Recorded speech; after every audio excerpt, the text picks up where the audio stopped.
d'abord, elles sont soumises aux pathologies cardiovasculaires et d'autres, et dont on sait que le facteur préventif lié à une activité physique est bien réel. Mais il faut savoir aussi que les concernant peut-être un peu plus, voire beaucoup plus, le cancer mammaire, qui touche quand même dans notre société une femme sur 7, voire 8, l'activité physique a vis-à-vis de ce cancer un vrai effet de prévention de l'ordre d'une réduction de 15 à 20% du taux de cancer mammaire si l'activité est bien menée, bien conduite.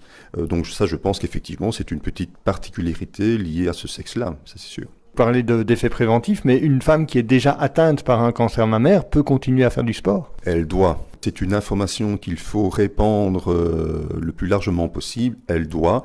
La primo-arrivante cancer du sein doit, si elle n'est pas sportive à la base, doit se mettre à une activité physique qui est assez précise dès le premier jour. Donc on devrait, quand on annonce une triste nouvelle à une dame qu'elle est atteinte de cette pathologie-là, on devrait dans la foulée l'orienter vers un encadrement qui va à côté du traitement classique auquel bien sûr on ne change rien, qui va s'occuper de la partie activité physique dont l'effet bénéfique peut aller jusqu'à une réduction de la mortalité à 5 ans de l'ordre de 40%.